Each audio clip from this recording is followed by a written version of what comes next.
il a surveillé l'armée française.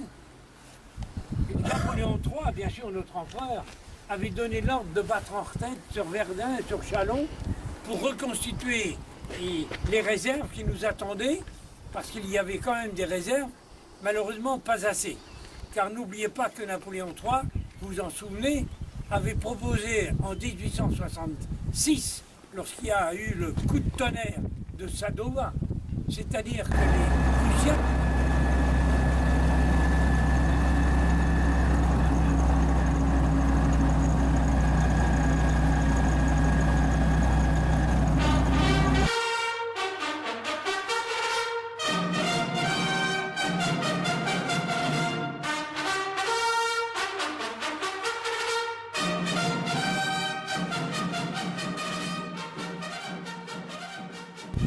puisque la Moselle est là, les deux corps allemands traversent ici, et vous voyez à peu près presque toute l'armée française en bleu. L'armée allemande est en rouge. Les Allemands, on ne sait pas encore. Ce que je vous dis, c'est parce que nous savons qu'ils étaient 40 000. Mais quand vous avez des milliers d'hommes devant vous, vous ne savez pas s'il y en a 100 000 derrière, ou 10 000 derrière, ou 5 000 derrière, on ne sait pas. À l'intérieur, un petit fil avec un percuteur, et lorsque le but touche le sol, il explose. Et nous avons, grâce à Napoléon III, transformé notre artillerie, la bonne artillerie de Napoléon, qui était des boulets, vous savez, des boulets qui n'explosaient pas, hein, des boulets arracher les jambes ou rouler par terre, et vous savez, quand vous avez des balles de pétanque comme ça qui vous arrivent, hein, ça vous enlève les jambes. C'est affreux. Avec. Dans le conseil. Putain, mon chevalier son âge, je vais entièrement démonter, je vais rater toutes les pièces à la maison. Non, mais il n'avait qu'à la sortir et la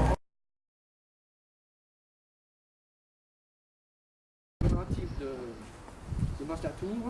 Est-ce que quelqu'un est déjà venu? Bon, je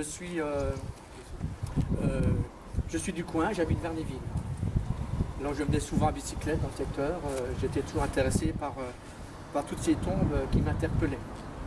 Et comme vous savez, on n'en parle pas beaucoup dans les livres d'histoire. Et je vous remercie de vous intéresser à cette histoire locale et très importante pour la suite des gens qui habitaient dans le secteur. Corps de soldats qu'on a rapatriés des champs de bataille autour de Metz et surtout aux batailles de Rezonville et Vionville, Mars-la-Tour. Donc il y a à peu près 1500 corps dans cet ossuaire. Donc ici ce n'est pas un ossuaire, c'est juste une église commémorative. Vous allez voir des ex-voto dont je vous parlerai à l'intérieur.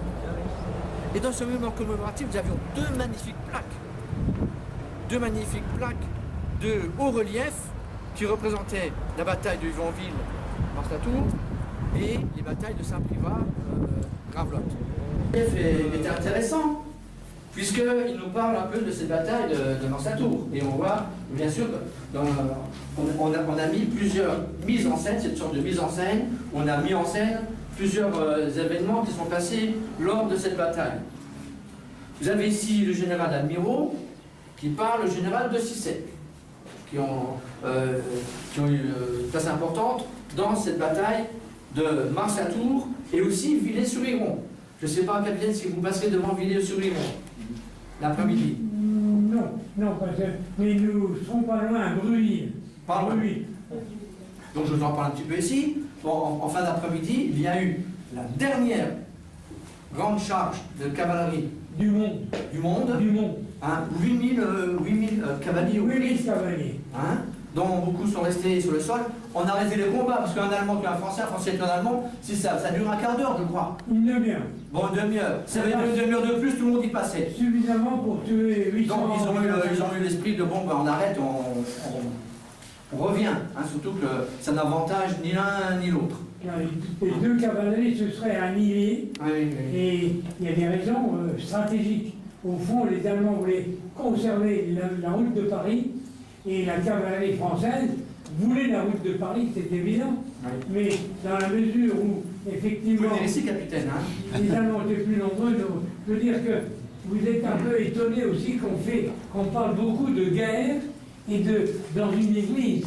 L'église, c'est un lieu de paix. Et vous savez que depuis le Moyen-Âge, les chevaliers pouvaient rentrer dans une église et personne ne devait pas être attaqué. On déposait les armes à l'extérieur de l'église.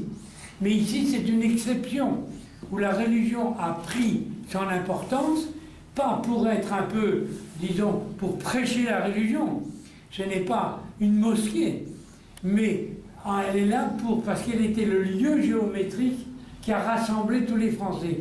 Excusez-moi si je peux rajouter ceci, je ne veux pas être long.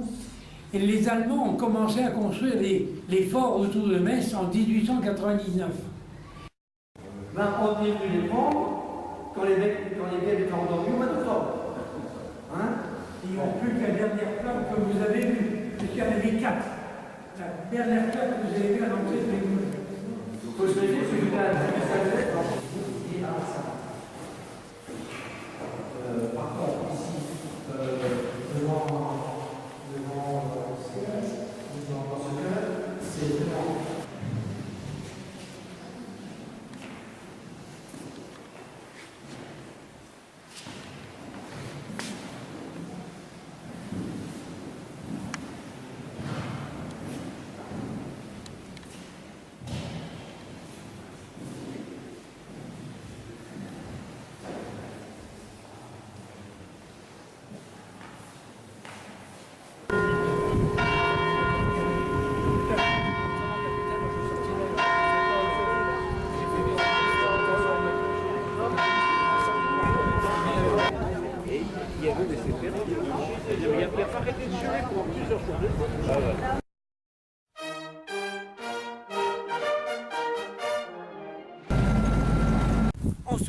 On a le temps, c'est des petits chevaux, que les hussards, hein. On remonte à cheval et on charge et après on sortira le sabre. Mais le général Legrand qui est là leur dit non, on va perdre du temps, il nous faut la route de Paris. Et à ce moment-là se passe un épisode assez triste, mais il faut le dire, il est historique, c'est qu'il a de la poussière, une poussière énorme, 8000 cavaliers, vous vous rendez compte? Bon, à ce moment-là, les hussards dans la poussière voient des hulans, du moins des lanciers. Mais dans la poussière, ils n'arrivent plus à distinguer si la flamme est blanche et rouge ou blanche et noire. Il devait sabrer plutôt les chevaux que les Planter. Ah, il sabrait tout. Ah, ouais, ouais. Planter son fusil par terre, et crier pour que le cheval il arrive bien en face. Et quand vous arrivez à 40 à l'heure, avec le sable, vous sabrez tout. C'est un petit galop. Il y a l'homme au ralenti, là. Je ne leur demande pas de prendre des risques maintenant. Je veux dire, mais quand vous êtes lancé à fond, Avec le sable qui se balade. Ouais. merci beaucoup. Et maintenant, on compte sur notre escorte. Et j'allais dire,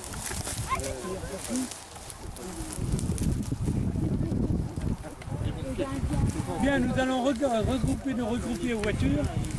Groupir. Ça arrive à tout le monde. Faut habituer, moi d'habitude j'ai une caméra, c'est tout normal. J'étais là. Maintenant on fait beaucoup de choses avec les petits. Puis après on n'a pas l'habitude de faire filmé ou pas? De toute façon, on peut pas se sauver, mais il est là, Il n'y a pas un truc avec le bidon. Olivier, tu veux que je vais faire la vedette, je vais remercier les cavaliers.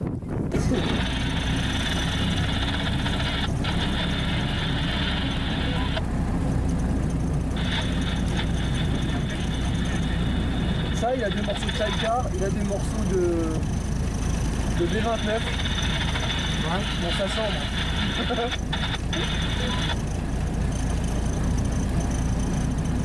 Il a un morceau d'hélice de B29.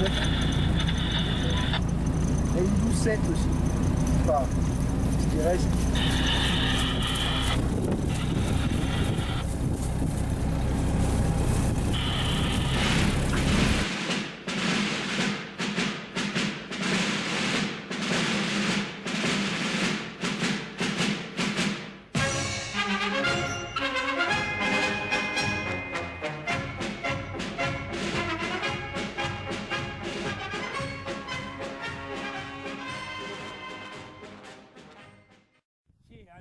alors l'observatoire du Frédéric Charles, il a pris le commandement, il a fait venir des renforts. D'autant plus que le pont de Novéan, bien sûr, avait été à un moment donné interdit par les francs-tireurs d'Ars-sur-Moselle, et ce pont n'a pas sauté. Il y a des raisons que Vadel n'a pas voulu le faire détruire, parce qu'il imaginait encore faire une offensive. Donc à ce moment-là, les troupes allemandes ont convergé par le pont de Novéan. Et rapidement, il y avait 80 000 Allemands. Alors là, c'est la grosse bataille. Et Bredov a pour mission de voir comment ça se passe. Voilà, Le je vais vous expliquer. colonel va nous expliquer les Voilà, détails. pour que vous compreniez bien cette charge de Bredov, il faut aussi que je vous explique un peu quelle était la situation sur le terrain. Parce que si on ne comprend pas pourquoi il y a eu cette charge de Bredov. Il faut savoir que le matin, il y avait eu l'attaque à Flavigny, c'est de l'autre côté, c'est à 4 km d'ici. Nous étions tout à l'heure là-bas. Là-bas, donc par Tout surprise, ce matin. attaque par surprise. Donc toute la matinée, il y a eu des combats, parce qu'on a été attaqués. Et finalement, tout le groupe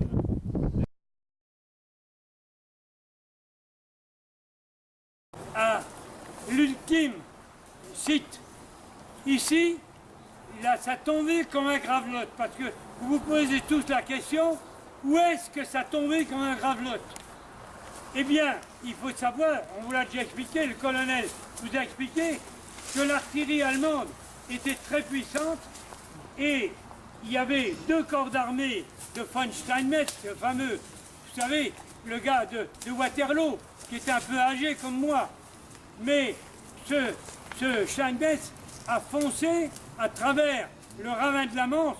Vous venez de le traverser en voiture. Vous avez vu cette grande descente. Eh bien, il y a près de 10 000 Allemands qui dorment là-dedans parce qu'il y a 7 assauts que les Français ont repoussés pendant toute la journée. C'est une victoire tactique.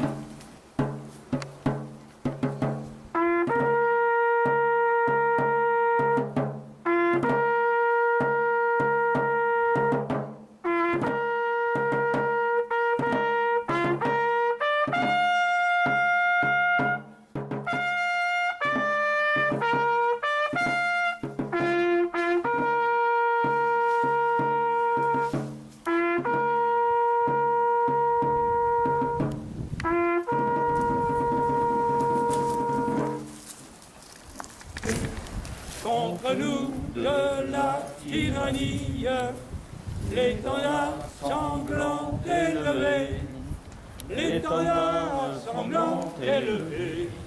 Entendez-vous dans nos campagnes mugir ces féroces soldats qui viennent jusque dans nos rangs, égorger nos fils et nos campagnes. Aux armes, citoyens, formez vos bataillons, marchons, marchons, qu'un sang impur abreuve nos sillons.